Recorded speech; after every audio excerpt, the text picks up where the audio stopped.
കരയിലെ ഏറ്റവും വലിയ ജീവിയായ ആനയെ നമുക്കെല്ലാവർക്കും ഇഷ്ടമാണ്. എന്നാൽ വലിപ്പം മാത്രമല്ല, വലിയൊരു മനസ്സും ആനകൾക്കുണ്ട്. മനുഷ്യരെപ്പോലെ തന്നെ സ്നേഹിക്കാനും സങ്കടപ്പെടാനും ഒത്തൊരുമയോടെ ജീവിക്കാനും ആനകൾക്ക് അറിയാം. നാച്ചർ ദാംനദിലേക്ക് സ്വാഗതം. ആനക്കൂട്ടത്തിന്റെ നേതൃത്വം വഹിക്കുന്നത് ഏറ്റവും പ്രായം കൂടിയ പെണ്ണാനയാണ്. ഇതിനെ നമ്മൾ മാട്രിക്സ് കബളിരേമെ എന്ന് വിളിക്കുന്നു.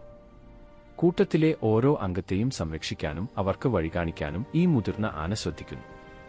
കൂട്ടത്തിലെ ഒരംഗത്തിന് അപകടം പറ്റിയാൽ മറ്റുള്ളവർ എല്ലാവരും കൂടി അവരെ സഹായിക്കുന്നത് കാണാൻ വലിയൊരു പാഠമാണ്. 3.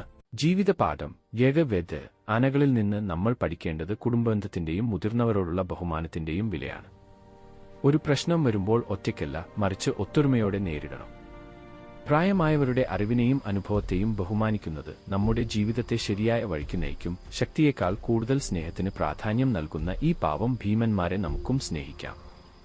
ഈ വീഡിയോ ഇഷ്ടപ്പെട്ടെങ്കിൽ ലൈക്ക് ചെയ്യുക. പ്രകൃതിയിലെ കൂടുതൽ രഹസ്യങ്ങൾക്കായി നാച്ചർ ദാംനദ് സബ്സ്ക്രൈബ് ചെയ്യുക.